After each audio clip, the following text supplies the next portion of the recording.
One of the reasons for making these videos is confessional.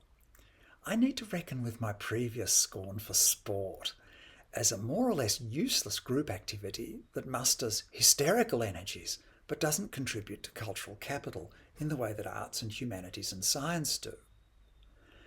Okay, we've already contemplated that maybe lifting and exercise generally aren't necessarily sport, but I think that if there's a claim now that they both engage the imagination to frame a stressful task as a positive challenge that flatters your psyche, then for the purposes of argument, they're the same thing.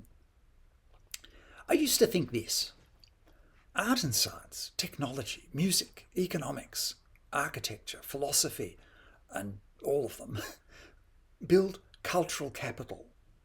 We become wiser and cleverer thanks to original ideas in the several fields, and the innovations lead to a fairer, more efficient and beautiful society. Sport doesn't contribute in that way.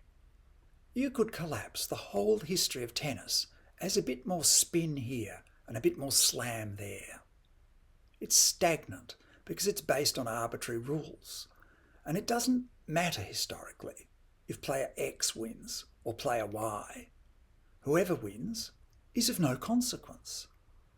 The whole undertaking is fundamentally meaningless relative to arts and humanities and science. This critique is partly fair.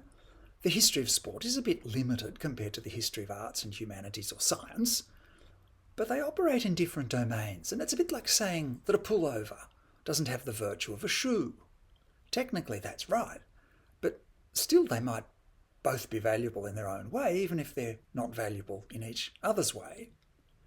Another analogy might be science and religion.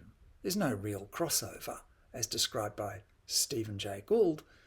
Science and religion are non-overlapping magisteria.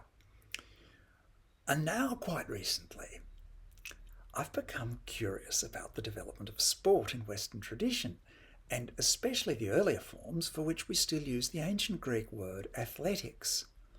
So, not ball games, but the abstract throwing and cardio that we still see at the Olympics. They must have done plenty of lifting too, because the musculature seen in the Greek vase paintings and marbles indicates that Greeks consciously developed their physique in a way that doesn't happen simply by running practice. And that must have been a core purpose of the naked studios, gymnasia, which was similar to the modern weight room. Hurling a discus might seem a bit dumb, but the Greeks didn't think so and wanted to build up every muscle to fling the metal a bit further than someone else at the competition.